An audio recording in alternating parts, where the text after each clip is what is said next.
The human brain, one of the last great frontiers. The brain is the most complicated device we've found in the universe. We've learned more about it in the last 5 years than in the last 5,000 years.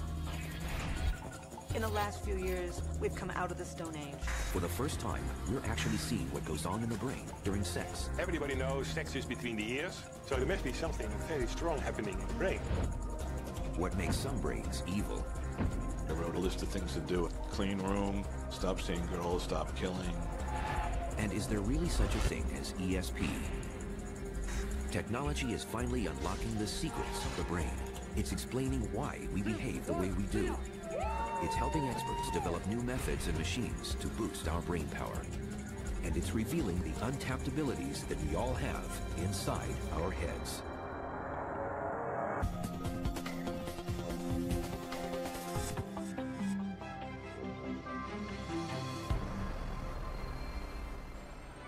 The brain controls every aspect of our lives. As humans have evolved, it's doubled in size. It weighs only 3 pounds, but it consumes 20% of all the fuel our bodies take in, generating enough energy to keep a light bulb burning. And you have to consider the brain having evolved like an old house, where we just added different rooms. And so there's all these stairways and connections. In the basement is the oldest part, called the brain stem. It's something we share with reptiles and other mammals. It's what keeps us alive, governing vital functions like heart rate, respiration, digestion, and blood pressure. Things that happen without having to think about them. The next level up, the first floor, more evolved. Hundreds of thousands of years later, it's called the limbic system. And this is very important in the processing of emotions. Within the limbic system are the amygdala, 2 nuggets of tissue, one in each half of the brain. They are no bigger than a fingernail, yet they are the brain's central command center for our emotional reactions. One of the simplest and strongest of these is fear, a primal emotion we all share. If you had to pick one brain region that was most important in fear, it would be the amygdala. There's no better place to explore how fear affects the brain than here at the Navy SEALs Special Warfare Command in San Diego, California. Recruits are put through specialized training to change the way their brains react to fear.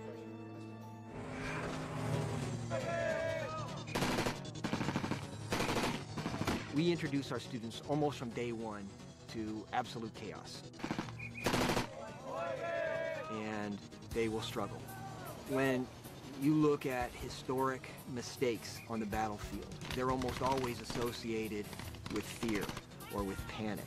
So the capacity to control these impulses is extremely important. Out of 140 candidates who start each class, on average, only 36 make the final cut.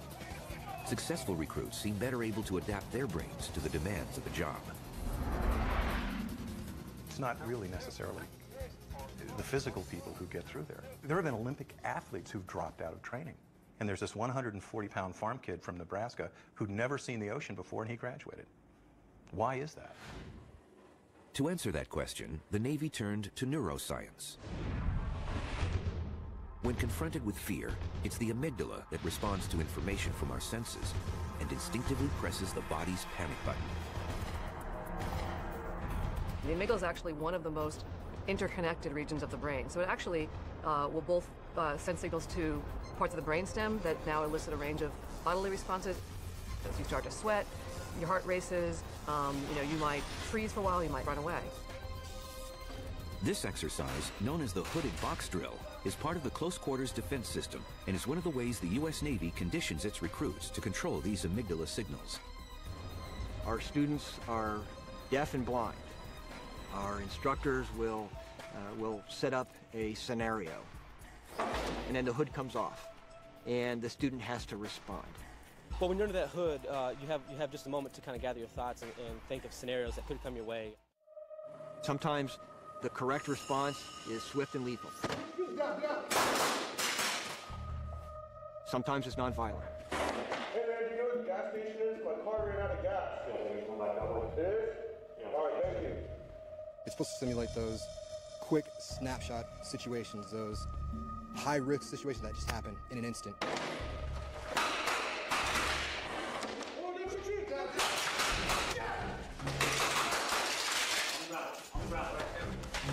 They're trying to introduce you to the fact that panic is going to be less and less an option throughout your career.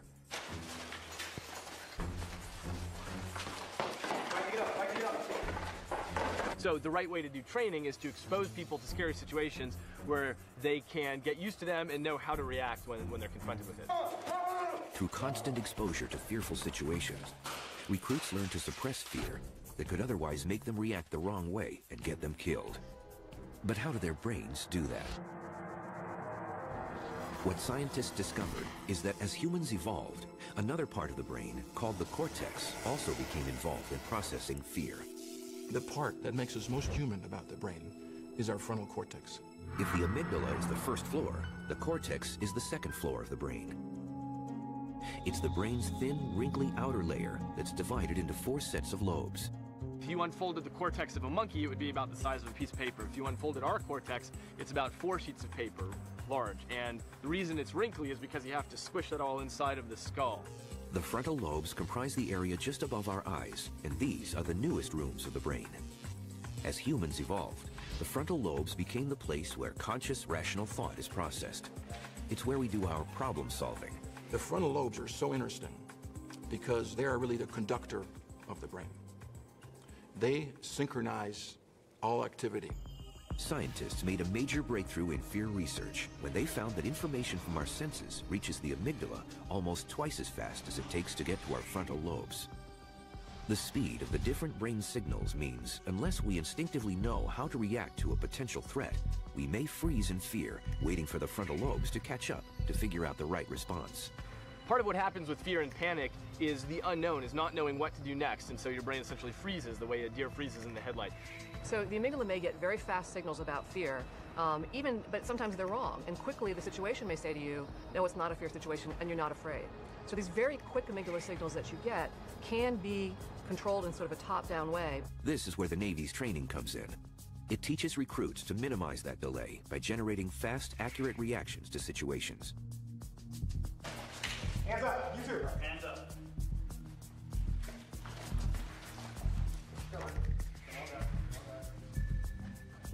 With demand for special forces increasing, the Navy continues to develop brain training techniques to see if they can improve the pass rate.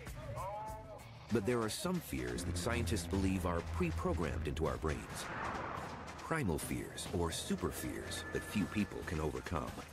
The Navy makes its trainees tackle these head-on. It's why their most dreaded exercise happens underwater, as recruits face the fear of drowning. There's almost nothing more scary than not being able to breathe.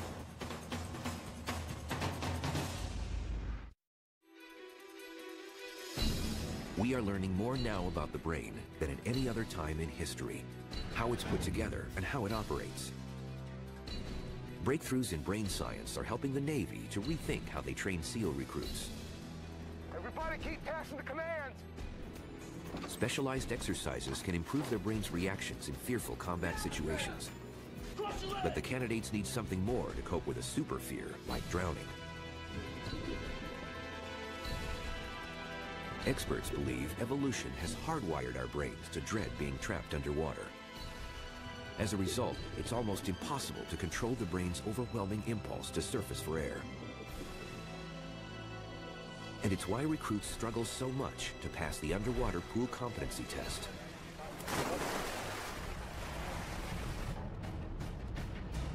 Pool comp is a very important milestone in their career here. They're being tested how they can deal with fear underwater. And there is controlled harassment, planned harassment projected at them underwater, and we see how they can cope with that. Students must spend up to 20 minutes underwater, enduring repeated attacks on their breathing equipment by an instructor. Half of the time, they are without air. Their air is shut off, their breathing hoses are wrapped around in difficult positions, and they need to respond to those problems with a series of emergency procedures.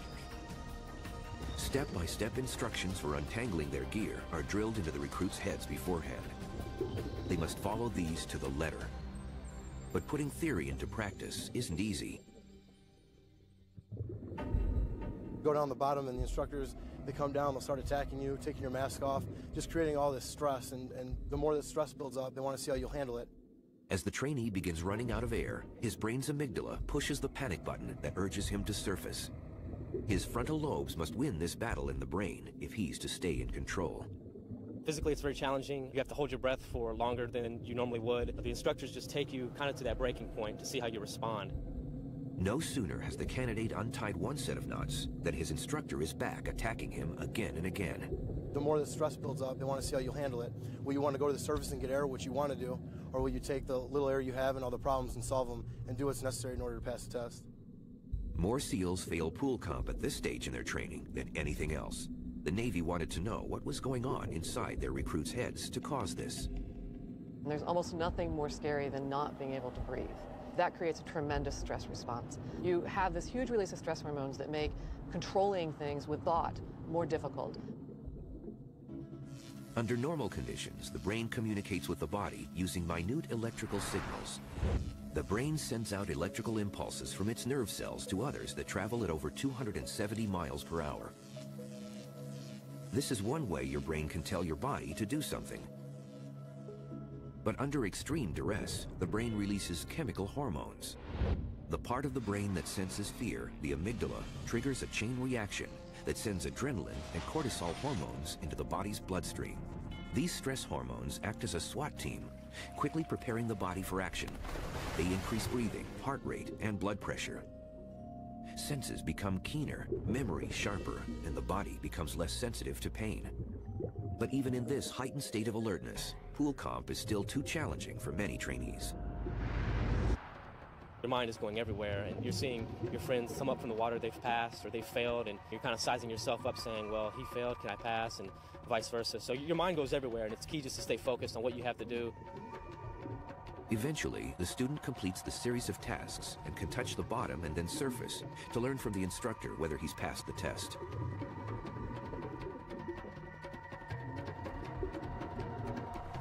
I feel fine. Few SEAL candidates succeed at pool comp the first time. They get 4 attempts, and there's more at stake with each try. The most common reason for failing pool comp is panic, losing composure underwater. Some of our students, that's it. We will performance drop them from training. The Navy wanted to help borderline candidates who had the potential to pass these crucial phases in training.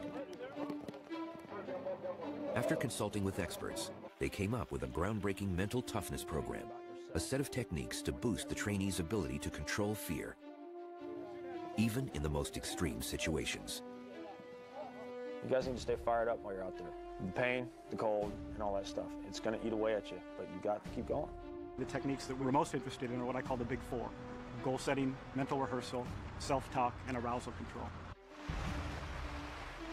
Scientists think goal setting works by assisting the frontal lobes. As the brain's supervisor, the frontal lobes are responsible for reasoning and planning. Concentrating on specific goals lets the brain bring structure to chaos and keeps the amygdala, the emotional center of the brain, in check.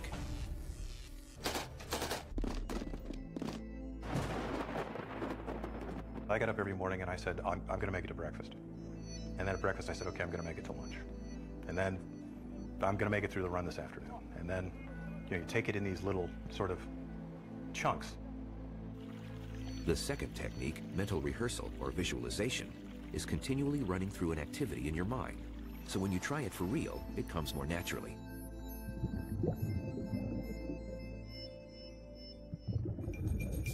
If you practice in your mind first and imagine and rehearse how you might do in these stressful situations, the next time in reality you're faced with these situations is actually, in effect, the second time you faced it. So you'll have less of a stressful reaction. The third technique, self-talk, helps focus the trainee's thoughts. The average person speaks to themselves at a rate of 300 to 1,000 words a minute.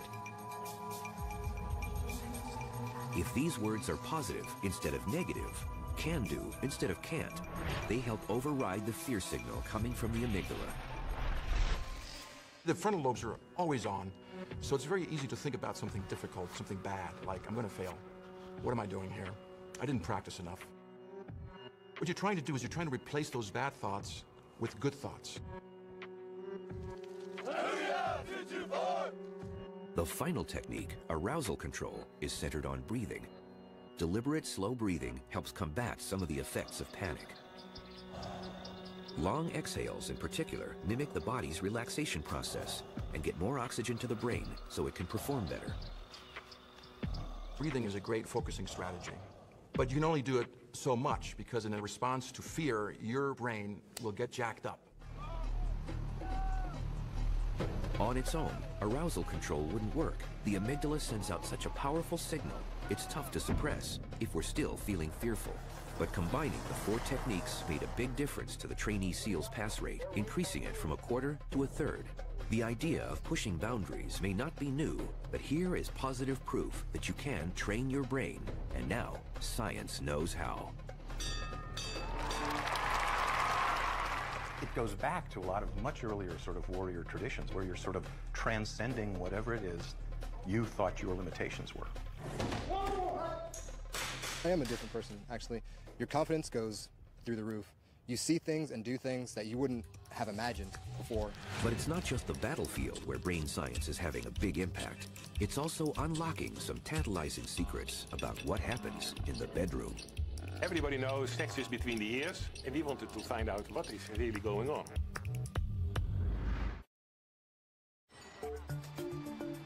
While the brain has evolved a fear response to keep us out of danger, it is also equipped with a strong sexual impulse to ensure the survival of the species. Having an orgasm is one of the most powerful human experiences, so to begin to creep into the mind and find out exactly how the brain is producing this overwhelming ecstasy is exciting. In the Netherlands, neuroscientist Dr. Gert Holstege is blazing a trail in sex research by revealing for the first time what happens in the brains of men and women during orgasm. 15 years ago it was not possible, but now with the neuroimaging techniques it's very well possible to see what's happening. To find out, he needs volunteer couples. The man or woman agrees to be injected with a radioactive oxygen tracer and then stimulated to orgasm by their partner. While this happens, they lie with their head in a 3D imaging machine called a PET scanner. The PET scanner is measuring only blood flow. It's measuring the amount of blood going to different parts of the brain. The brain has many miles of blood vessels. When nerve cells are busy firing, they need lots of energy-laden and oxygen-rich blood. When they're not, they need very little. So you see what brain regions take part in this whole thing of ejaculation or orgasm. Aside from the obvious challenge facing the volunteers to reach orgasm in a laboratory setting, there is a time constraint too. The oxygen tracer has a half-life of just 2 minutes. I think it would be tough to have an orgasm under these circumstances, under any of these circumstances. Everywhere in the world, we have the vast majority of our sex in private, unlike almost all other animals. Fortunately, 11 men and 13 women did manage to get the timing just right. And what this groundbreaking experiment revealed was a startling difference between male and female brain activity during sex. The outcome was very surprising. When you look at the male brain during ejaculation or orgasm, then you see several parts activated. During male orgasm, blood gushes to the top of the brainstem. As well as being one of the oldest parts of the human brain, it's the area that controls the release of dopamine across the brain. Dopamine is a type of hormone called a neurotransmitter. Scientists know dopamine generates very strong feelings we associate with pleasure. What became clear is that the dopamine is released a little bit in advance of these things, like food and sex and drugs. So it's not, strictly speaking, a chemical of pleasure. It's a chemical of anticipation. So you're getting a flood of dopamine. Dopamine is the same chemical that becomes active when you feel the rush of cocaine and the other stimulant drugs. So it's an overwhelming experience of ecstasy and energy. The experiment showed that in men, blood was flowing away from areas of the brain that had to do with anxiety, but other areas remained alert. In men, you will find deactivation of the amygdala and the region that have to do with anxiety or fear. It's not surprising that other parts of the brain become deactivated so that you don't feel anxious, you don't feel scared, you're not thinking about anything except the orgasm. Dr. Holstege found that women enjoy a similar dopamine experience to men. But what surprises him most is how much a woman's brain shuts down during orgasm. The deactivation was the most important finding. In women, there was an enormous deactivation of all the centers of the brain that had to do with anxiety or fear or alertness. Apparently, women let it go. Women can even go unconscious during orgasm, whereas men don't. Experts believe the difference between men and women may date back to prehistoric times when we were hunter-gatherers. This may have an evolutionary purpose. You know, for millions of years, we had our sex on the grasslands of Africa, where there were dangerous animals roaming around. Somebody had to be alert enough to jump up and run or defend the group. And it's logical that that would be men. So the female brain tends to shut down more than the male brain does. In a future set of tests, Dr. Holstege hopes to increase the time he can monitor what happens in our brains during sex. He's intrigued to see how rapidly the dopamine-induced feeling of euphoria drops away after orgasm. I still think that there will be big differences between men and women, just before, during, and after orgasm. What exactly is then the difference in the brain? And that's what I want to know. Aside from sex, dopamine plays a major role in motivating our brains to do all kinds of things, even something that seems the opposite of sex, not furthering life, but risking it.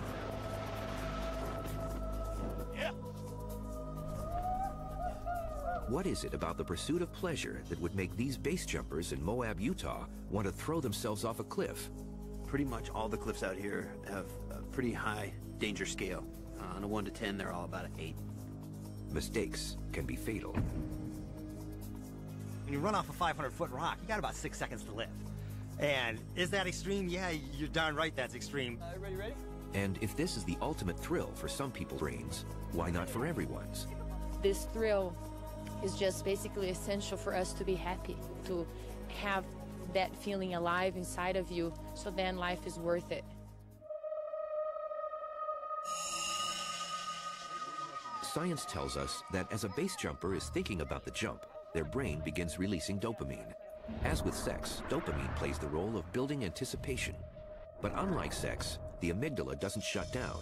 Instead, it's sending out fear signals.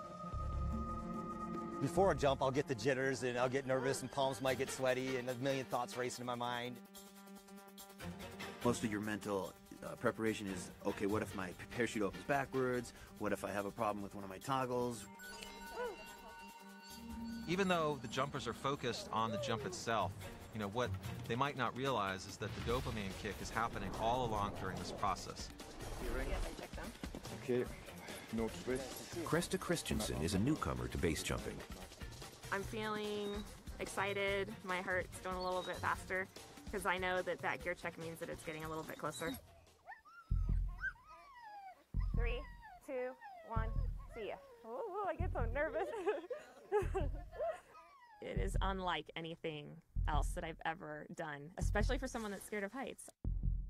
Krista is nervous because her amygdala, where she harbors her fear of heights, is pressing the panic button at the sight of a 400-foot drop.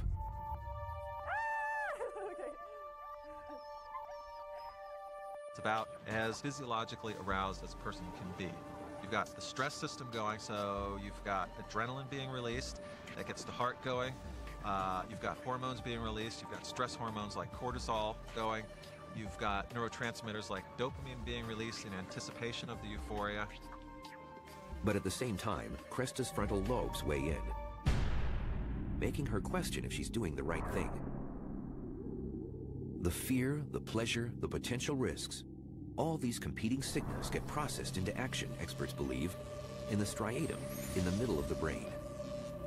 And the striatum's kind of like a switching center. It's also the part of the brain that has the densest concentration of dopamine receptors. As Krista's dopamine rush bombards her striatum, her motivation for pleasure battles the other impulses. But will it be enough to make her jump?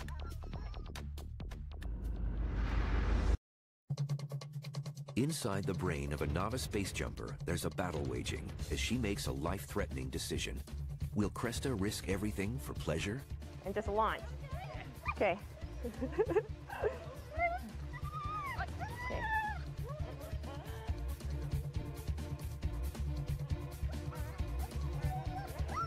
Okay.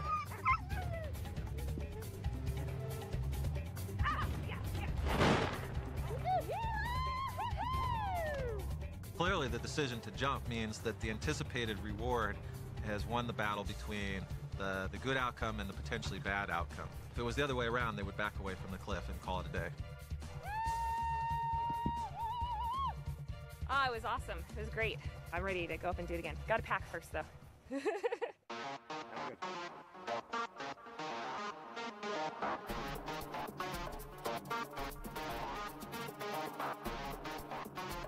No sooner have these jumpers survived one death wish than they're getting ready for the next. They seem addicted to finding new locations with fresh dangers and more challenging conditions. Scientists say there's a reason for this. When we look at what happens in the brain, we see that on repeated exposures to pleasures, whether it's food or drink, whatever, or sex even, that we see the dopamine response gets a little bit less each time. We get a little less bang for the buck. Which for thrill seekers means either doing an entirely new activity or taking bigger and bigger risks with a familiar one. Novelty is a really big jolt for the dopamine system. And so when we look at base jumping, it kind of mixes both of these things and really maximizes the pleasure response. That's what keeps it addictive. The base jumpers would appear to agree. By keeping things new and different, it keeps the excitement there. There's people who do it one time and decide that it's too risky to do it, so they stop. Most people continue to do it, and they'll do it at least once a week, if not, more than that. There's very few people who dabble in base jumping. 3, 2, 1, see ya! Woo! Scientists think we find danger-seeking pleasurable because it's been necessary to our evolution. If humans didn't take risks, they say, we'd still be living in caves. But they're fascinated to know why some people will risk more than others. Even in an everyday situation like a restaurant, there are some people who will always order the same thing, and others who will try a new dish each time and gamble on it tasting good. Experts at Emory University in Georgia wonder if some people's brains are pre-programmed to gamble or take bigger risks than others. They asked volunteers to play a gambling game. The object is to avoid receiving a shock to the foot. Ooh, that one hurt. Each time they play, the volunteer must choose between two options. So I'm gonna try the first option because I really don't want to get a shock. Got shocked that time. When this test is carried out in a scanner, Dr. Greg Burns can monitor brain activity to see how much dopamine is released before each decision. What we're seeing are traits that are probably genetically coded, and people just have a biological tendency to release more or less dopamine in response to risk. And his experiments suggest people's brains are consistent in their decision-making. He's even perfected a computer program to the point that it can predict which option people will choose before they make it. We can take a template of their brain response to these different gambles, we call it a neural fingerprint, and put it into a computer algorithm and then predict with a high degree of accuracy what they'll choose. Although people are different, it seems like people do have a fingerprint for decision making. But Dr. Burns says we're a long way from predicting anything complicated. The great thing about neuroscience is that the deeper that we dig in terms of decision making, the more questions that come up. One of the big questions that scientists are studying is how particular personality types make moral decisions. New discoveries are offering clues to understanding why psychopathic brains let them do evil things. We all do something wrong once in a while.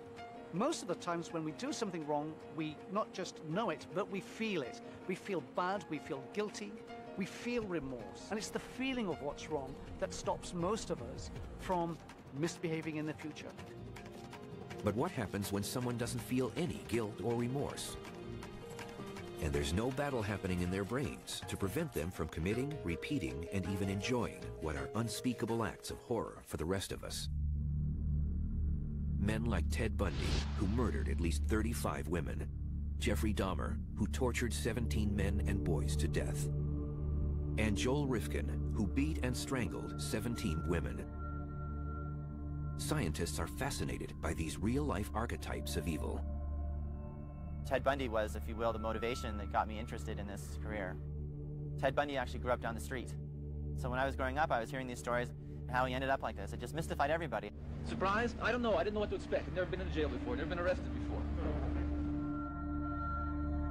I just combined the two things I wanted to understand the most, and one was how the brain works, and the one how does it work in people who do these bad things, and psychopaths. Research suggests as many as 1 person in 100 is a psychopath. Most are not the violent kind. Rarer still are those who turn into serial killers, but they all share common traits. Ted Bundy actually exemplified almost all of the characteristics of the psychopath. He was very glib and superficial. He's very charming. He convinced many people. He even got married in prison when he was older. No one imagined he was capable of being a cold-blooded killer. According to Dr. Kent Keel, the overriding characteristic of a psychopath is that they lack conscience. You often say, I just don't understand why there's such a big fuss about all of this. Bundy and Dahmer are dead, but Joel Rifkin is still alive and behind bars in upstate New York. Did you feel guilty after any of these homicides? No, not really. There were 1 or 2 maybe I felt bad about, but no, not really guilty about it. I would have had to care. I didn't care then. That's the sad thing. What we really want to understand is why they don't ever appreciate why they're doing these bad things and how these things impact other people.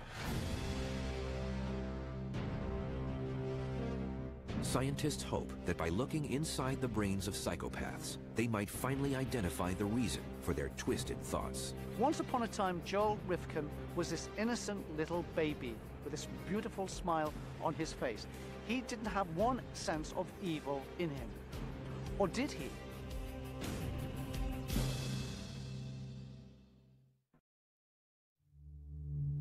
What makes some brains evil? The answer may lie in groundbreaking experiments being carried out at New Mexico prisons. Scientists estimate 1 in 20 inmates has a personality disorder that could be psychopathic. So there's no shortage of potential test subjects where Dr. Keel carries out his research. His aim is to develop new treatments, but to do that, he needs to find out what's different about their brains.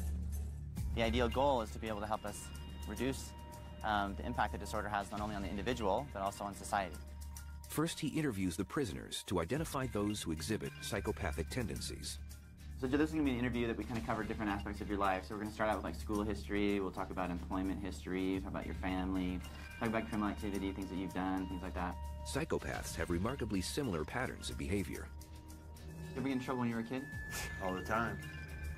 They have an impulsive, nomadic lifestyle. They move from place to place, relationship to relationship. They're very sexually promiscuous. They tend to get themselves in trouble.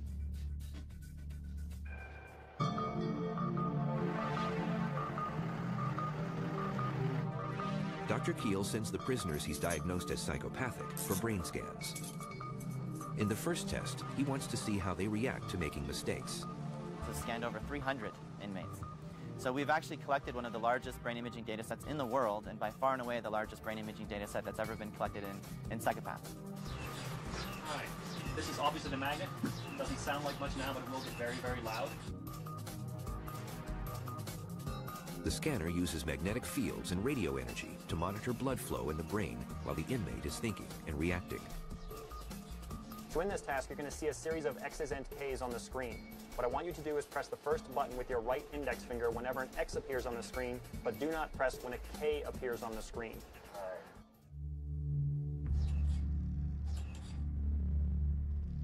The 2 letters flash by so quickly that the challenge is near impossible for anyone to get right.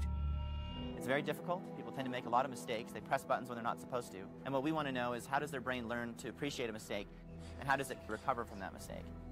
By observing brain activity during this test, Dr. Keel can see that psychopaths don't care as much as normal individuals when they make a mistake. But that doesn't mean they're unintelligent. Serial killer Joel Rifkin, for example, has an IQ of 128, which places him in the top 3% of the population. What's really kind of dumbfounding is that they're above average intelligence compared to the rest of the inmate population. They're very hot-headed and impulsive, but they are very manipulative and conning. There were times I got pulled over with bodies in the vehicle, and I would lie my way out of the situation. I was basically looking for a place to dump my little package, and he's, why are you wandering around suburbia? And I'm like, well, I'm lost. How do I get on this road? I had no idea what road I was pointing to, but I had the map, and I was very convincing.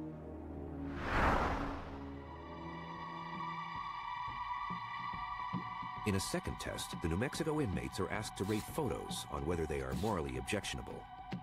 A moral violation is an action or an attitude that is considered to be wrong.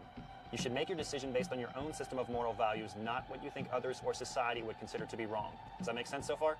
Yeah. Okay. We're trying to understand how inmates process information that has a moral value. And there are different brain systems that we believe are deciding whether or not something's a moral violation or not, and whether or not those systems are not developed normally in the psychopathic inmate. This pioneering research is proving what scientists have wondered for years, whether psychopaths have an impaired ability to reason. What they found is that their frontal lobes, the brain's most recent addition, and the amygdala, one of the more primal parts of the brain, are not communicating properly. What's more, in a recent study, Dr. Adrian Rain found that the brains of psychopaths are physically different. He was able to show for the first time that they have a shrunken amygdala, on average 17% smaller than most people's. And this is another crucial piece of the puzzle in understanding why psychopaths are not afraid to commit evil acts. Psychopaths know it's wrong to kill someone. But why do they do it? They don't have the feeling of what's moral. I'm not going to stick a knife in you because I'll feel the pain myself. I'll experience the pain. I've got empathy. I can put myself into your shoes. Murderers like Joel Rifkin can't do that. He killed those prostitutes because he didn't care about what it might feel like to be strangled. How did you feel while you were strangling them? Just intensely focused on that. And not thinking about much else. Rifkin committed so many murders, he was bound to get caught eventually. But what about all those other psychopaths, that 1 in 100? Why don't they wind up in jail? Dr. Rain's research has pinpointed the difference in the brains of white-collar psychopaths, the kind who think nothing of swindling people out of their life savings. Yes, they have the smaller amygdala, but it appears to communicate with their frontal lobes normally. They have less capacity for empathy, but have the brain power to be a good liar and a cheat. Successful psychopaths showed very good executive functions, very good planning ability, very good ability to regulate and control. They had good awareness of themselves. They had very good stress reactivity. And frankly, you need these executive functions to successfully con and manipulate individuals.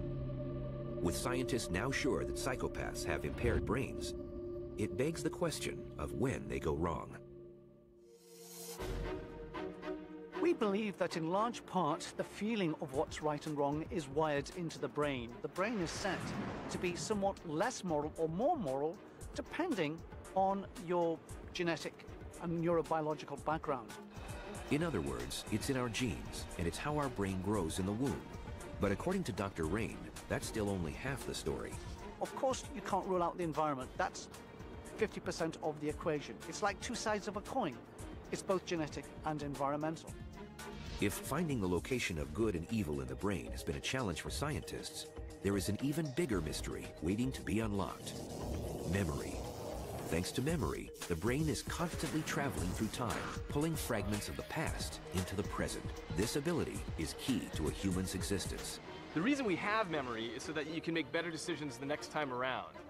So all of your thinking and your future planning is dictated by your memory. While the workings of an organ like the heart are well understood, scientists are still figuring out memory in the brain.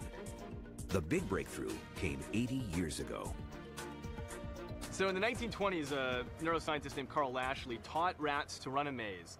And then he damaged parts of their brains selectively to see where the memory of how to run the maze was stored. And what he found is that it's not stored in any particular place. And you have an extremely complicated, very networked system.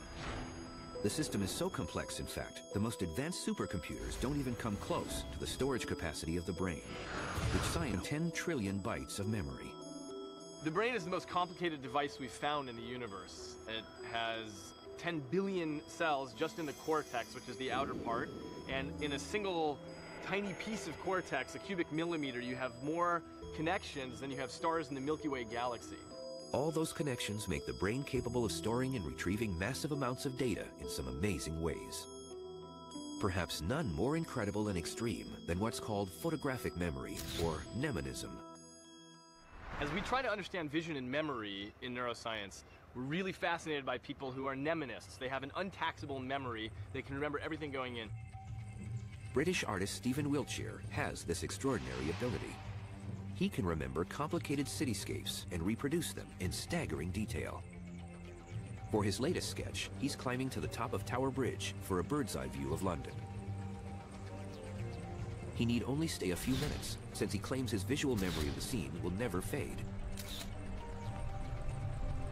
Just looking at the buildings and skyscrapers, I feel I'd like to take about 20 minutes and then do it from memory. To appreciate how incredible Stephen's skill is, it helps to understand how vision works. Sight is processed at the back of the brain in the occipital lobes, or visual cortex. Two eyes give a field of vision of about 200 degrees. They can detect 2.3 million different shades of color. And experts estimate they send 72 gigabytes of information to the brain every second. That's like 18,000 songs on an iPod. Back at his gallery, Stephen begins to draw what he saw. He's using several areas of his brain. His parietal lobes, in particular, are working to control his spatial manipulation and hand-eye coordination. Cross-checking his sketch with a view reveals just how uncannily accurate it is. In little more than an hour, he's recreated the panorama. This picture will sell for $4,000. Stephen's talent is almost superhuman, but his skill comes at a cost. He is an autistic savant, which means his brain has developed differently. Most of us don't have the capacities he does because our brains are doing 57 other things. We're thinking about our careers, our mortgages, and our futures, and what we're doing at the grocery store later, and so on. And as a result, the neural real estate is divided among lots of different tasks. In a savant's brain, essentially all of that real estate is devoted towards one thing, like solving that Rubik's Cube or playing the piano. And as a result, they have deficits in other aspects of their life, for example, in their capacity to socialize. Geniuses like Leonardo da Vinci, Mozart, and Monet all had incredible memories, and there's speculation they may have been autistic, too. While some brains can remember nearly everything they see, other brains can barely remember anything at all. Welcome to the life of Clive Waring, a man with the worst case of amnesia in the world. What were we doing before we sat on the bench? No idea.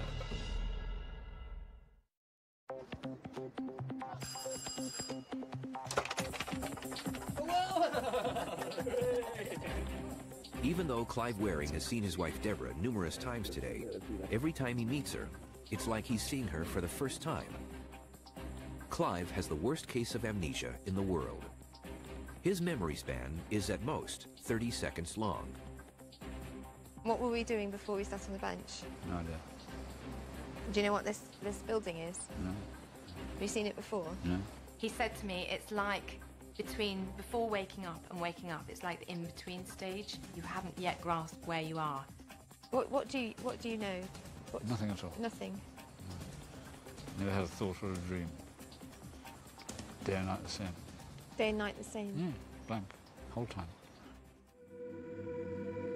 Clive was an acclaimed British conductor and musicologist until a viral infection developed into encephalitis in his brain.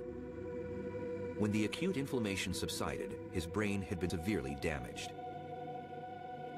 It's left him with only a very limited short-term memory. Clive has absolutely no memory of anything that's happened in his life since the ambulance took him away in March 1985. And his autobiographical memory is so vague as to be almost not there. Who's that? I can't remember. That's him. My son. Your son, Yeah, that's right. yeah. That's Anthony. Yeah. And that's his children. His children? Yeah. I see. Only they're much bigger now. Although memories are spread across the entire brain, there is one part that acts like a key to the storage and retrieval process, the hippocampus within the limbic system. We know this because without the hippocampus, new memories do not form. There are at least two types of memory in the brain, and most generally we divide that into short and long-term memory. So short-term memory is if I tell you my phone number and you have to remember that for a few seconds while you go over to dial it. Long-term memory involves things like where you grew up and where you went to school and what you did today. That's all stored in long-term memory. What's happening with Clive is that he has a very short-term window of memory. He's not able to translate the short-term into long-term. He's not able to cement down the activity in the short term into something in the physical structure in his brain. Neurologists who have examined Clive have found severe damage in his hippocampus, and they think that's what's preventing his brain from storing memories. Clive Waring suffers from both anterograde and retrograde amnesia. That is, he can't learn new things, but he also has a hard time recollecting old things. And it primarily seems to be affecting his ability to recollect information at will. Watch what happens when Clive's wife asks him what his son does for a living. Do you know what Anthony's profession is? Hmm? He's an electrical engineer. Oh, is he? Yes. Oh. And do you know what he designs? Yeah? Have a guess. No idea. What's Fred's idea? Car motors. Oh, car motors? Yes, electrical car motors. What a good idea that is. Yeah, yeah. Stop the poisonous gas coming out of the petrol engine. That's right. Yeah, that was a very doesn't it? disastrous idea, that potted. That's right. Yeah. Do you know anyone who designs electrical car motors? No, I don't. Do you know anyone who does that? No. Your son does. Oh, is he? Anthony does. Yeah, He's actually got his own business. oh, well done. Yeah. Yeah. Do you know what do you remember what Anthony's doing these days? No idea. I was still at school last time I was conscious. What makes Clive such a unique case is that while he can't remember details about his family, he can recall other things. The fact that his language is preserved so well and he is articulate illustrates that the procedural memory for how to speak and how to construct words is stored separately than the issues about episodic memory, what you did, the facts about your life. Different types of memories are stored very differently in the brain. Experts believe language memory could live in one of the temporal lobes, the one responsible for sound and speech, on the left side of the brain. What's even more amazing is that Clive can still play the piano. His procedural memory for playing the piano on the right side of his brain is undamaged.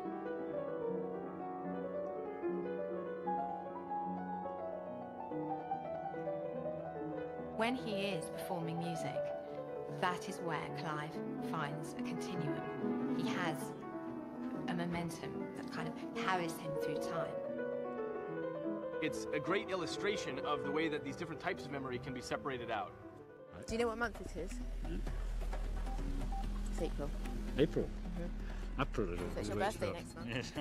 Clive today appears upbeat, but that was not always the case. That is a bloody thing.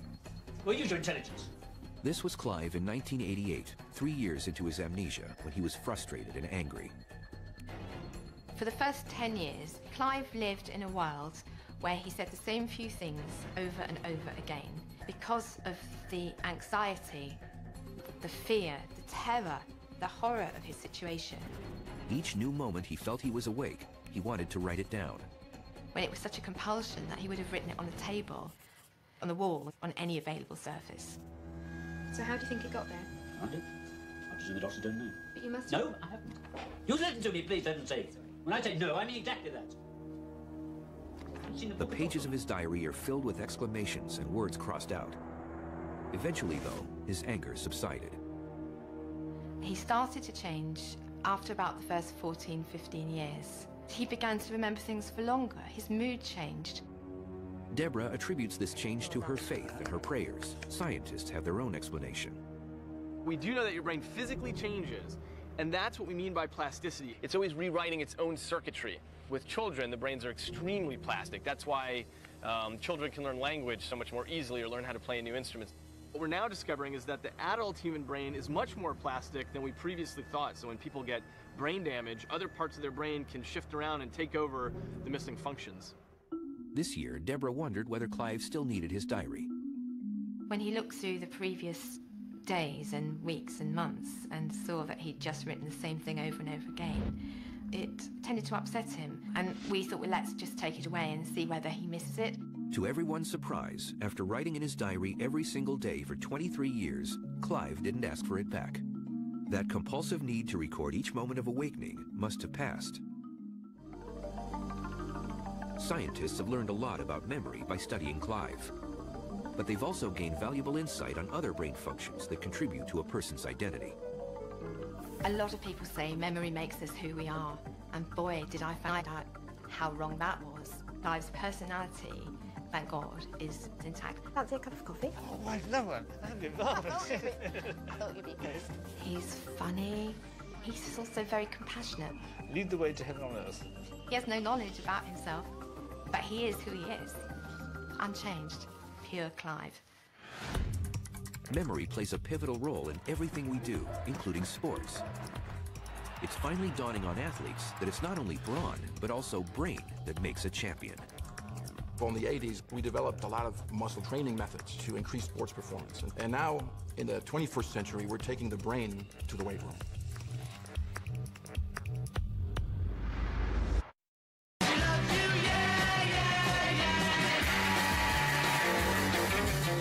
She loves you. We had this idea. It was very, very much a pop idea. She said she loves you, that we were merely the messenger. So say it. She said she loves you, and you know that can't be back.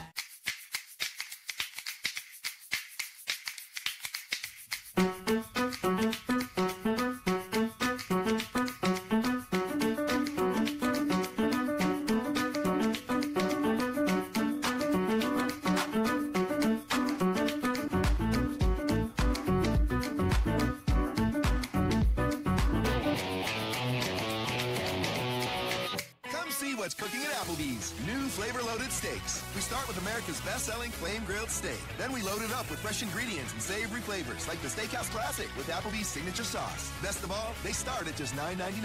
There's also our Bourbon Street steak with blackened shrimp, the Napa Valley Cabernet and Portobello's, and more. Applebee's new flavor-loaded steak starting at $9.99. There's no place like the neighborhood. This holiday season, buy $50 in Applebee's gift cards and get a $10 bonus card free. State Farm Agent Carrie Maddox loves to tell everyone how drivers can get discounts up to 40%. Your neighbors can tell you too. They're probably some of State Farm's 40 million drivers. So talk to them. Then call a State Farm agent like me. Call her. I have a structured settlement and I need cash now. Call J.G. Wentworth, 877 cash now. I have an annuity, but I need cash now. Call J.G. Wentworth, 877 cash now. 877 cash now. They have thousands, they'll help you too. One lump sum of cash they will pay to you. If you get long-term payments, but you need cash now. Call J.G.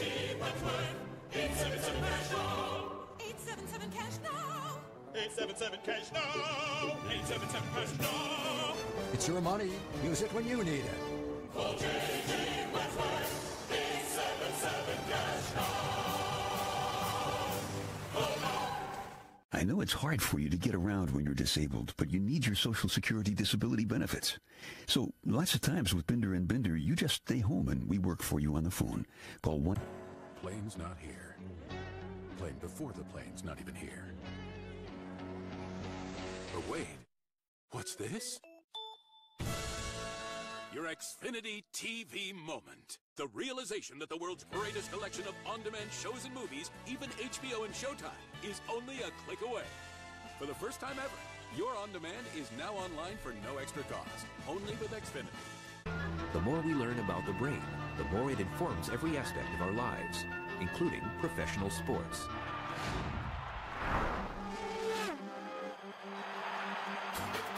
Sports performance is all about the brain, but it wasn't like that all the time. For the longest part of history of sports, people didn't care about the brain. They would consider an athlete a good player if they had good muscle definition and they were very coordinated. Just within the last 10 years, we think that about 50% of all sports performance, and sometimes the most important part about elite performance, is related to brain functioning. Now, athletes have caught on to how important the brain is to their performance on the field. 90% is mental. It's a tough game, you know. You really have to have control of your mind to play this game. So how does the brain improve the game? Almost all of sports is dynamic and requires millisecond to millisecond decision making. And if you miss it by a small percentage, you miss the putt. You're a tenth of a second too slow. Your shot falls off the rim. That's that little differentiation between super world class and good. At a basic level, it's about hand-eye coordination and practice, practice, practice. And there's no better place to see this than at the Cirque du Soleil, where performers must practice constantly.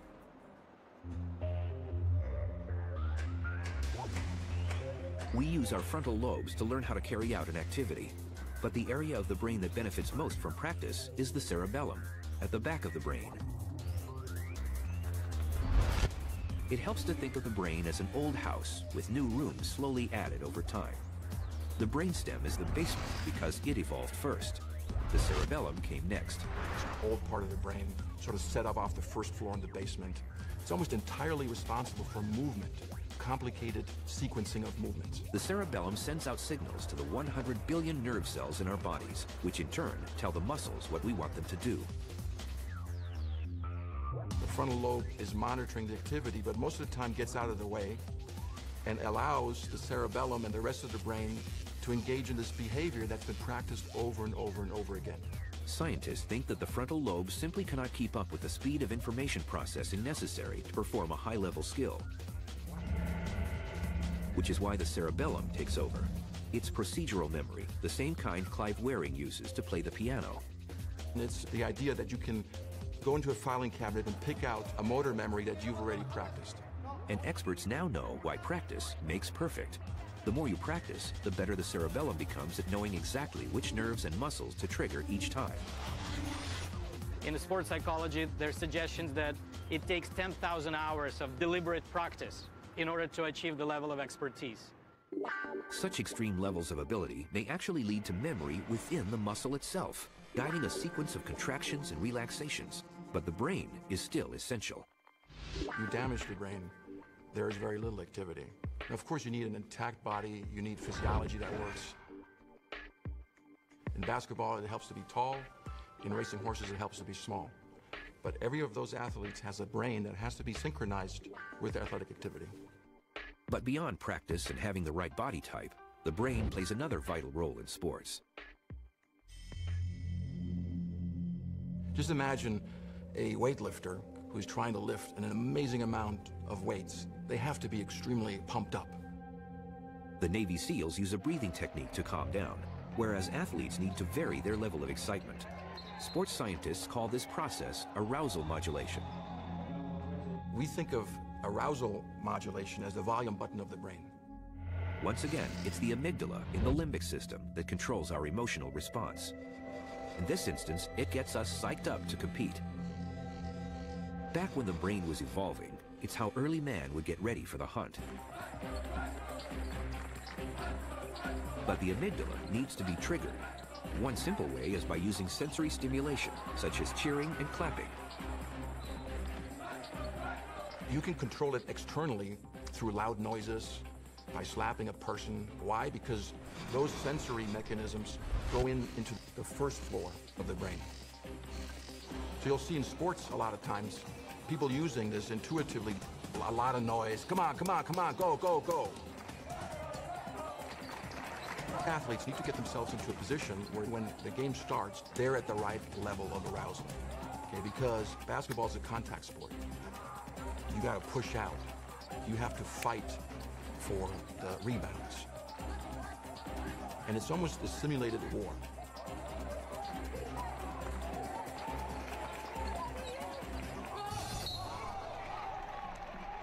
Once you're in a high arousal level and you got to come down, it's just as difficult as it is to go up. It might even be more difficult. All of a sudden the game stops and they have to shoot a free throw. The player needs to turn from pumped to quietly focused in seconds. Inside the player's brain, the frontal lobes must quickly muffle the amygdala response to calm emotions, relax the body, breathe slower and lower heart rate so that he stands a better chance of making the shot. This is tough because the player's body might be too pumped, or the frontal lobes might be distracted by other nervous thoughts like the fear of failure. If these thoughts are strong enough, they could feed back to the limbic system and trigger the fear response. This would then make it extremely difficult to focus on performing a complicated action well. It's a situation experts call performance anxiety.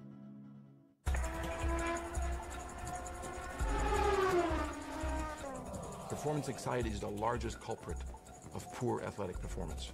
And the successful athlete has complete control over that. It is tough to get your heart rate down and get focused and get concentrated on what you have to do, because everything is so chaotic that all you want to do is go as fast as you can. You just need to relax and just try to stay cool. Stay away from that wide line, Graham. Stay away from that wide line. Get it wrong, and the consequences can be fatal. If your concentration slips for any moment of time, most often it would result in a crash. Top speeds can be up around 230 miles an hour. And at those speeds, I mean, anything can happen. And when you hit the wall, you hit it hard. Few sports demonstrate performance anxiety better than golf. People love golf because you'll see a world-class athlete miss a 2-foot putt to win a major tournament and lose hundreds of thousands of dollars. Putting requires a very low volume of activity. It's a small motor movement, and the frontal lobes probably should be turned off. We know that Tiger Woods can do this because he has done it many times. But what is it about his brain that he's able to put the ball into the hole?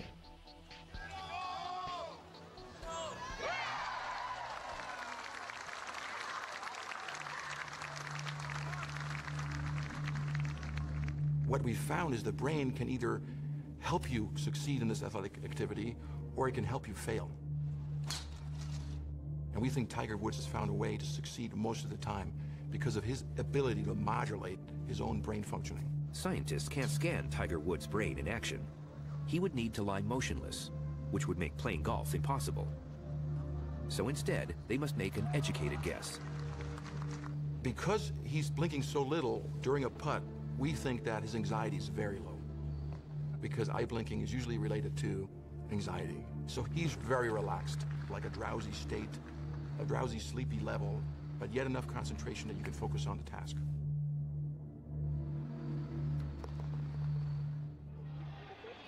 Athletes call this special feeling being in the zone, when their movements seem to flow without conscious effort.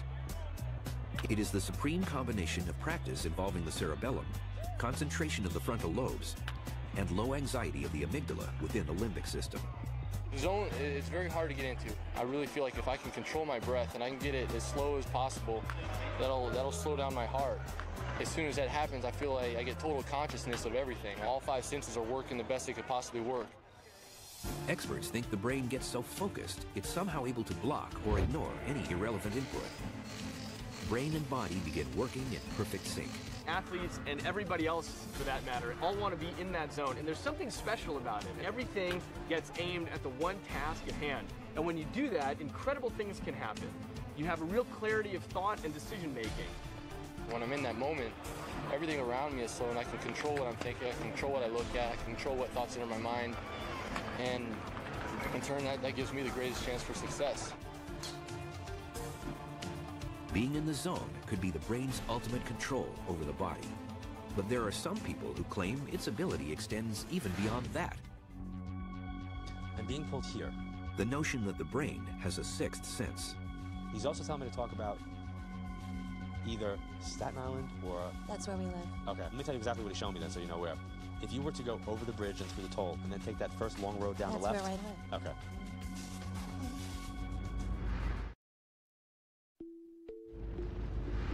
Our 5 senses are the gateways between our brains and the outside world. We receive signals from our skin, eyes, nose, tongue, and ears. The different areas of the brain interpret this sensory information as touch, sight, smell, taste, and hearing. But what if there were a 6th sense that enabled our brains to see into other people's minds, anticipate events, or pass on messages from the dead? Although 1 in 4 Americans say they believe in extrasensory perception, only a handful of scientists entertain this possibility. Dr. Dean Radin researches psychic phenomena at the Institute of Noetic Sciences in Northern California. His working theory is our brains might all have some extrasensory ability, though we may call it something different. One thing that people commonly talk about is a gut feeling, and a way it expresses itself often is while driving. They get a sense there's something wrong about these corners, and more often than not, a car is in fact coming from the other direction. So I've learned to pay attention to my gut feelings. It's like pushing your attention a few seconds into the future. Other things are the feeling of being stared at, which is a very commonly reported effect, typically by women feeling that a man somewhere is staring at them. There's also telephone telepathy. Without looking at your caller ID, sometimes people will hear the phone ring and immediately know who it is. And these are not cases where only one person ever calls, but somebody unusual is calling. So these are ways that these kinds of events appear in the everyday world. Your hand a little bit. Yes. Ooh, that's a very good signal. Okay, I think we're ready to go. Dr. Radin has tested more than 300 volunteers in electromagnetically shielded rooms. He shows them a series of images and measures their reactions. We present in a random sequence pictures which are calm or emotional, and also pictures in between. The more emotional pictures evoke a stronger response. What Dr. Radin found is that while his pool of subjects is randomly chosen, he always finds people who respond accurately before they see the image. They seem to know ahead of time the kind of picture they'll see. Though their degree of psychic ability appears to vary. Not everybody's going to be able to play golf as good as Tiger Woods, but everybody can play golf a little bit. And so what we tend to see in the laboratory is everybody playing golf a little bit. And occasionally we're lucky and we get the equivalent of Tiger Woods. Somebody's claiming they were buried with gum. Somebody was buried with gum. You buried somebody with chewing gum? Take the mic, please. John Edwards' success as a TV medium would suggest he's in the Tiger Woods category. In the history of science, we've often been wrong. We used to think the Earth was flat. We were wrong. We used to think the sun revolved around the Earth. We were wrong. We used to think physical objects were solid and static. We now know that was wrong. So I start from a point of view, when anybody makes a claim, whether it's a medium or a healer, I approach it as, I don't know, could be yes, could be no, show me the data, I'm open. You only put a couple of sticks in? His old secretary, they used to chew the same gum, and we put it in the casket with him. A couple of sticks? It was, I think they're like individual packet, like the bazooka, the one with the comics. I think it's. Okay, so that's what I'm feeling. Individual. All right, would this be like a father figure to you? It's my dad. Okay. And do you still see his assistant? Yes. He wants you to tease her, like what, she couldn't spare a few more slices, or like I couldn't have the whole pack? The way the process of mediumship typically operates is that the mediums get little pieces of information. So he's making me feel like, wasn't he already kind of gone? Yes, he was. Okay. Yes. Not because the other side is fragmented, but because they're just able to pick up little snippets. It's like you've got a semi-good connection on your cell phone, and you get a piece of information here, a piece of information there. People say, well, where are they, and how do you do this? And it's like, well, where's the internet? It's a place that exists, but you can't go there with a physical body. You have to have a conduit of some sort of connection to get to it. You got to be plugged in somehow. Anybody have a plastic frog with them? I'm being pulled here. So like from here over, you guys are safe. Over here, no. If I'm doing an event, I will get a pull to the section of the room, a specific area of people. My nephew asked for Christmas a toy frog, and it was his dad that passed away. And his dad passed before Christmas? Yes. When I'm hearing something, I don't hear it in my ear. I feel like I'm hearing it outside of me, but it's a thought that I'm hearing. No. John is one of several psychic mediums who agreed to undergo scientific testing at the University of Arizona. We're going to put a cap on you that has 19 electrodes. I did 3 experiments with John Edwards, each one more controlled than the next. The most controlled of them involved fitting the mediums and the volunteers with EEGs on their heads and EKGs on their chests. One of the ways to address the question, is the medium reading the mind of the sitter versus reading the mind of the deceased, is to record the brainwave activity and the cardiac activity, the heart and brain of the medium, and simultaneously record the brain and the heart of the sitter. The medium never meets the subject, and they sit separated by a screen. John and the other mediums have to get whatever information they can about the subject's deceased loved ones. I'm going to tell you what I'm seeing, hearing, and feeling, and basically ask you to confirm and verify it simply by yeses or nos. Okay. The first thing that's coming through is it's telling me to talk about a male figure to your side. A male figure to your side would be a husband or a brother who has crossed over. Do you understand that? Yes. Okay, actually there's 3. There were a couple occasions that I sat with people and got nothing. You know, like I got absolutely nothing. So, and they'd be like, why is that happening? I'm like, I don't know. I'm like, maybe it's me. I don't know. So I got zeros for that. But sometimes John will get accurate information. The sitter will either think he's wrong and later discover he's correct. Or the sitter won't know the answer, and they'll have to then contact some of the family members and friends, and lo and behold, discover that it was correct. And we found that in that experiment as well. John's accuracy rate typically averaged 80 to 90%. And the monitoring machinery showed his brain waves and heart rate were not mimicking the subject's. We discovered that John's heart actually went out of sync with the sitter, which implied, of course, that his attention was somewhere else. They were also telling me to talk about the dog that's named after a drink. So I don't know if there's like a Tom... My dog, Jaeger. Jaeger? Yes, yes. By the way, apparently needs a bath. Yes, he smells right now, he does. Based on the laboratory experiments that I've done with John, I am clearly led to the conclusion that John is a real medium. The so-called afterlife experiments remain highly controversial within the scientific community, in part because they raise more questions than they answer. At the present time, scientifically, we don't know how real mediums like John Edwards do what they do.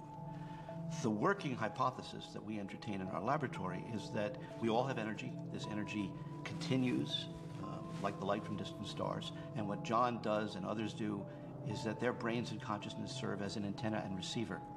And what they do is they learn how to tune into the signals that are present and keep their noise low, and then receive these subtle signals. The concept of a connected fabric of reality, of which we are part of that by virtue of being here, is similar to something like the Force from Star Wars. And Obi-Wan at some point suddenly feels a disturbance in the Force when a planet is blown up. And in a sense, he's feeling ripples through this space-time medium that he's able to sense directly. The phenomena what we call ESP probably operate on something like that. Physics has a name for this distant connectedness. It's called quantum entanglement. At the moment, it's just a theory being applied to electrons and molecules. Scientists don't know yet if it could apply to the brain. But the breakthrough that confirms extrasensory perception could come sooner than we think. It's always very difficult to predict when such things happen. I would guess maybe 20 years. Sometime between tomorrow and 20 years. The next 2 decades promise to unlock many mysteries about the brain. Neuroscientists are already working on smart technologies that could change our lives in ways we'd never imagine. We will get to a point, I believe, when there will be instantaneous communication from the web to our brains. That I'm sure. What if we could supercharge our brains using machines and take the next leap of evolution within a single lifetime instead of over many lifetimes? Radical innovation is the goal of programs being funded by the semi-secret DARPA, the Defense Advanced Research Projects Agency. Their mission is to be kind of the blue sky thinkers of science for the national security establishment. And they've produced some amazing technologies that we take for granted, besides the internet, the computer mouse, and of course the stealth bomber. They take some of the smartest scientists in the country and they ask them to push current science 30, 40 years into the future, to take big leaps. DARPA is funding one such leap at Columbia University in New York. Scientists there are developing a computer program that helps the brain process visual information at lightning speed. In our modern society, we're bombarded with information, whether it's images from television, images on the web, one's job, and it's starting to be overwhelming, and we need to figure out which images we really need to spend time looking at and which we can ignore. The idea behind cortically coupled computer vision is to create the best of both worlds, the versatility of the human brain enhanced by the speed of a computer. It's very hard to tell a computer vision system, find something that's funny or out of the ordinary or suspicious. It's much easier to have a person do that. Of course, computer vision systems are very fast, so the question is, how can we actually make the human visual processor faster? In this example, the images are aerial shots of Seoul in South Korea. The analyst is looking for helipads. The old slow method would require a methodical search of thousands of individual photos before marking each helipad. The new method involves the analyst wearing an EEG cap. Dozens of electrodes can now detect electrical brain activity just below the surface of the skull. In normal brain processing, the visual cortex extracts detail from a scene. Information is sent forward to the frontal lobes for decision-making. Then the motor cortex generates a response, the click of a mouse or the movement of the eyes. The prototype program intercepts the signals, filters out irrelevant brain activity, and focuses on the subliminal aha moment, when the eyes spot a helipad. In just a few seconds, the analyst can sift through the thousands of images. Although he may not be consciously aware of it, his brain is remarkably accurate at identifying the few shots that have helipads in them so they can be marked up later. So essentially we're going to tap into the signals that are involved in deciding whether there's something interesting, and without having the subject having to make a response, use that to now reorder or resort image databases to improve search. This boosted vision technology helps the image analyst work up to 4 times faster. It could be adapted to help fighter pilots make better split-second decisions, or to improve the sifting of surveillance footage by police or security personnel.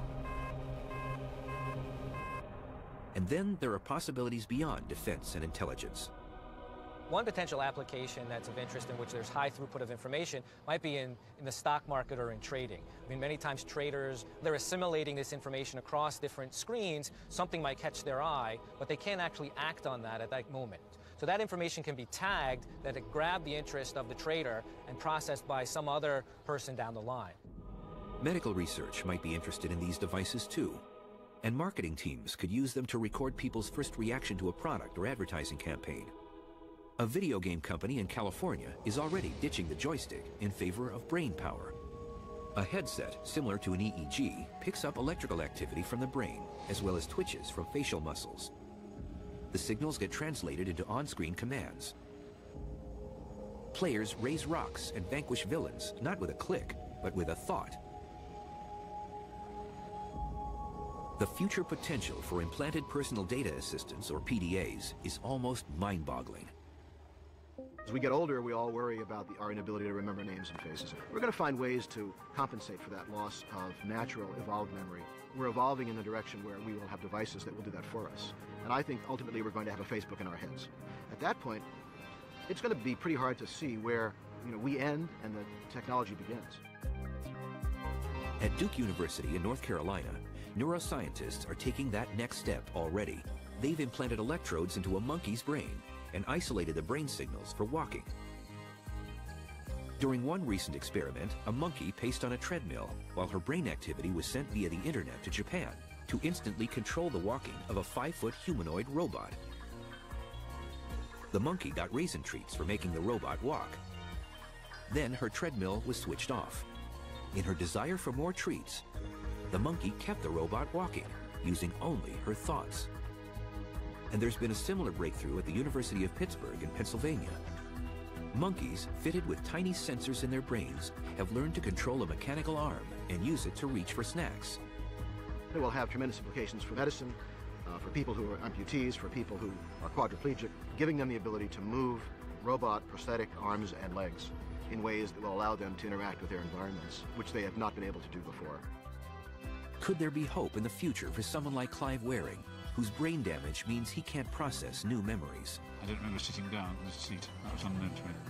There's work being done currently with rats that might one day create a synthetic hippocampus for humans. If you could do that, in theory, you could actually introduce instantaneously new memories, as we do in computer chips every day these days.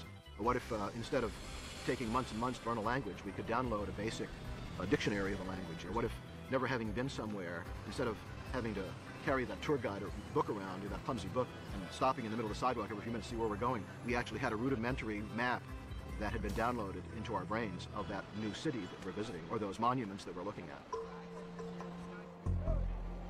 Drugs are being developed for combat troops that would allow them to stay awake for 2 or 3 days with no ill effects. A new class of chemicals called ampakines are thought to help the neurotransmitter glutamate work better in a tired brain, and so improve memory, learning, and cognition. These could eventually find their way into everday use. Lack of sleep historically has meant that you are inclined to make mistakes. I think we're going to be able to resolve that problem. Shift workers, people who have to work all night, might be able to do without sleep and function very well. Students who are studying for exams, people who have to travel across time zones as part of their work. In the near future, scientists expect to perfect portable brain scanners. Light-emitting diodes fitted in a headband would bounce light into the frontal lobes to detect brain activity. That information would be fed into a unit no bigger than a pack of playing cards. Instead of lying motionless in a giant MRI machine, wearers could discover what's going on in their brains while, for example, playing sports. We will be able to look into super athletes' brain like Federer or Agassi or Tiger Woods and see not that they're different anatomically necessarily, but functionally they are different in terms of how they process information. The second application is that you can use this new technology to help athletes perform better or perform up to their capacity. Imaging technology is still in its infancy. In widespread use for less than 20 years, compared with over 100 years for X-rays, it's limited only by our imagination. The pictures we get of the brain right now, though there are several really amazing technologies, they're pretty gross. They're at a large level. Now people are saying, wow, it would be really good if we could get a more granular, more fine-grained, deeper images of the brain, so at the molecular level. And I think that's the next frontier for brain imaging. For all that we have learned about the brain, we still have so much to discover. There are many unsolved questions that remain about the brain, and they're surprisingly simple. How is memory actually stored and how does it get reconstructed? Why do brains sleep and dream? What is intelligence? Why do people have a variety of skills and talents? How do we perceive the world? How does the brain represent time? What is consciousness? If we do manage to answer these questions over the course of perhaps one more lifetime, what will this mean for the brain? An organ that is so complicated and so often driven by primitive instincts. We evolved in a world very different than the world we live in today. So we have to adapt now. And this, to me, is the greatest mystery of neuroscience right now. It's how while, for example, playing sports. We will be able to look into super athletes' brain like Federer or Agassi or Tiger Woods and see not that they're different anatomically necessarily, but functionally they are different in terms of how they process information. The second application is that you can use this new technology to help athletes perform better or perform up to their capacity. Imaging technology is still in its infancy. In widespread use for less than 20 years, compared with over 100 years for X-rays, it's limited only by our imagination. The pictures we get of the brain right now, though there are several really amazing technologies, they're pretty gross. They're at a large level. Now people are saying, wow, it would be really good if we could get a more granular, more fine-grained, deeper images of the brain, so at the molecular level. And I think that's the next frontier for brain imaging. For all that we have learned about the brain, we still have so much to discover. There are many unsolved questions that remain about the brain, and they're surprisingly simple. How is memory actually stored and how does it get reconstructed? Later, it's called the limbic system. And this is very important in the processing of emotions. Within the limbic system are the amygdala, two nuggets of tissue, one in each half of the brain. They are no bigger than a fingernail, yet they are the brain's central command center for our emotional reactions. One of the simplest and strongest of these is fear, a primal emotion we all share. If you had to pick one brain region that was most important in fear, it would be the amygdala. There's no better place to explore how fear affects the brain than here at the Navy SEALs Special Warfare Command in San Diego, California. Recruits are put through specialized training to change the way their brains react to fear.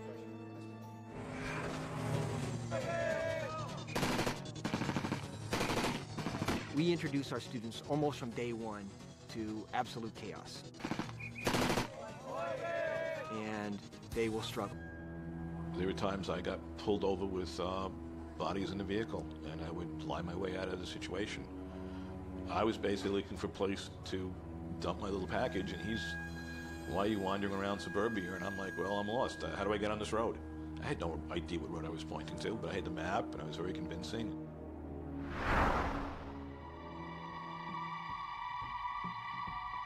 In a second test, the New Mexico inmates are asked to rate photos on whether they are morally objectionable. A moral violation is an action or an attitude that is considered to be wrong. You should make your decision based on your own system of moral values, not what you think others or society would consider to be wrong. Does that make sense so far? Yeah. Okay. We're trying to understand how inmates process information that has a moral value. And there are different brain systems that we believe are deciding whether or not something's a moral violation or not, and whether or not those systems are not developed normally in the psychopathic inmate. This pioneering research is proving what scientists have wondered for years, whether psychopaths have an impaired ability to reason. What they found is that their frontal lobes, the brain's most recent center, things that happen without having to think about them. The next level up, the first floor, more evolved. Hundreds of thousands of years later, it's called the limbic system. And this is very important in the processing of emotions. Within the limbic system are the amygdala, two nuggets of tissue, one in each half of the brain. They are no bigger than a fingernail, yet they are the brain's central command center for our emotional reactions. One of the simplest and strongest of these is fear, a primal emotion we all share. If you had to pick one brain region that was most important in fear, it would be the amygdala. There's no better place to explore how fear affects the brain than here at the Navy SEALs Special Warfare Command in San Diego, California. Recruits are put through specialized training to change the way their brains react to fear. For brains, it begs the question of when they go wrong. We believe that in large part, the feeling of what's right and wrong is wired into the brain. The brain is set to be somewhat less moral or more moral, depending on your genetic and neurobiological background. In other words, it's in our genes, and it's how our brain grows in the womb. But according to Dr. Rain, that's still only half the story. Of course, you can't rule out the environment. That's 50% of the equation. It's like two sides of a coin. It's both genetic and environmental. If finding the location of good and evil in the brain has been a challenge for scientists, there is an even bigger mystery waiting to be unlocked: memory. Thanks to memory, the brain is constantly traveling through time, pulling fragments of the past into the present. This ability is key to a human's existence. The reason we have memory is so that you can make better decisions the next time around. So all of your thinking and your future plan. It is tough to get your heart rate down and get focused and get concentrated on what you have to do, because everything is so chaotic that all you want to do is go as fast as you can. You just need to relax and just try to stay cool. Stay away from that wide line, Graham. Stay away from that wide line. Get it wrong, and the consequences can be fatal. If your concentration slips for any moment of time, most often it would result in a crash. Top speeds can be up around 230 miles an hour, and at those speeds, I mean, anything can happen, and when you hit the wall, you hit it hard. Few sports demonstrate performance anxiety better than golf. People love golf because you'll see a world-class athlete miss a 2-foot putt to win a major tournament and lose hundreds of thousands of dollars. Putting requires a very low volume of activity. It's a small motor movement, and the frontal lobes probably should be turned off. We know that Tiger Woods can do this because he has done it many times. But what is it about his brain that he's able to put the ball? Scientists have learned a lot about memory by studying Clive. But they've also gained valuable insight on other brain functions that contribute to a person's identity. A lot of people say memory makes us who we are. And boy, did I find out how wrong that was. Clive's personality, thank God, is intact. Fancy a cup of coffee? Oh, I love it. That'd be marvelous. I thought you'd be pleased. He's funny. He's also very compassionate. Lead the way to heaven on earth. He has no knowledge about himself, but he is who he is. Unchanged. Pure Clive. Memory plays a pivotal role in everything we do, including sports. It's finally dawning on athletes that it's not only brawn, but also brain that makes a champion. Well, in the 80s, we developed a lot of muscle training methods to increase sports performance. And now, in the 21st century, we're taking the brain to the weight room.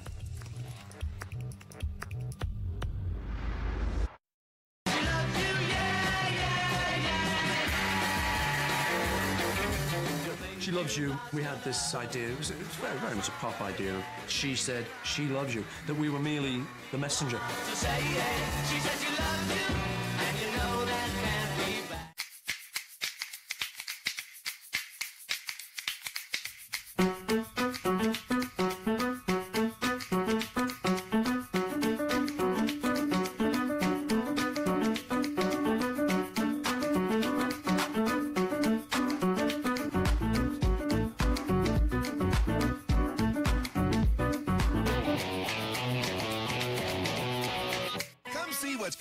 Applebee's new flavor-loaded steaks. We start with America's best-selling flame-grilled steak. Then we load it up with fresh ingredients and savory flavors like the Steakhouse Classic with Applebee's signature sauce. Best of all, they start at just $9.99. There's also our Bourbon Street steak with blackened shrimp, the Napa Valley Cabernet and Portobello's, and more. Applebee's new flavor-loaded steak starting at $9.99. There's no place like the neighborhood. This holiday season, buy $50 in Applebee's gift cards and get a $10 bonus card free.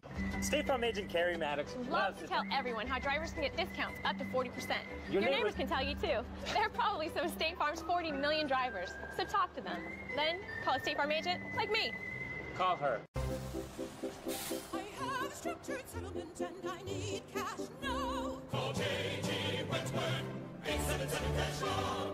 I have an annuity, but I need cash now. Call J.G. Wentworth, 877 cash now. 877 cash now. They help thousands, they'll help you too. One large sum of cash they will pay to you. If you get long-term payments, but you need cash now. Call J.G. Wentworth, 877 cash now. 877 cash now. 877 cash now. 877 cash now. It's your money. Use it when you need it. Call J.G. Wentworth, 877 cash now. I know it's hard for you to get around when you're disabled, but you need your Social Security disability benefits. So lots of times with Binder and Binder, you just stay home and we work for you on the phone. Call 1. Plane's not here. Plane before the plane's not even here. But wait, what's this? Your Xfinity TV moment. The realization that the world's greatest collection of on-demand shows and movies, even HBO and Showtime, is only a click away. For the first time ever, your on-demand is now online for no extra cost, only with Xfinity. The more we learn about the brain, the more it informs every aspect of our lives, including professional sports.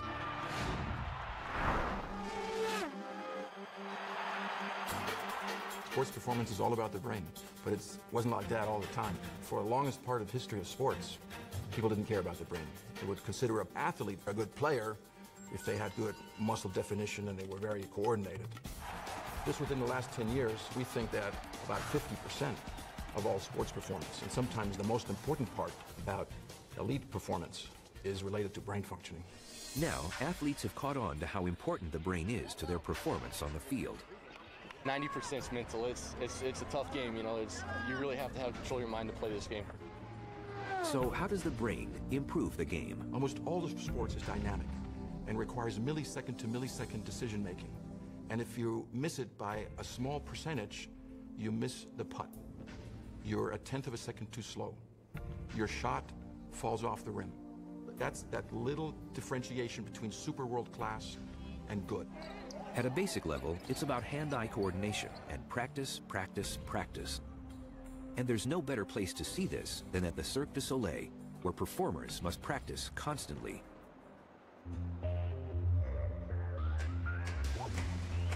We use our frontal lobes to learn how to carry out an activity. But the area of the brain that benefits most from practice is the cerebellum, at the back of the brain. It helps to think of the brain as an old house with new rooms slowly added over time. The brainstem is the basement because it evolved first. The cerebellum came next. It's an old part of the brain, sort of set up off the first floor in the basement. It's almost entirely responsible for movement, complicated sequencing of movements. The cerebellum sends out signals to the 100 billion nerve cells in our bodies, which in turn tell the muscles what we want them to do. The frontal lobe is monitoring the activity, but most of the time gets out of the way and allows the cerebellum and the rest of the brain to engage in this behavior that's been practiced over and over and over again. Scientists think that the frontal lobe simply cannot keep up with the speed of information processing necessary to perform a high-level skill, which is why the cerebellum takes over. It's procedural memory, the same kind Clive Wearing uses to play the piano. And it's the idea that you can go into a filing cabinet and pick out a motor memory that you've already practiced. And experts now know why practice makes perfect. The more you practice, the better the cerebellum becomes at knowing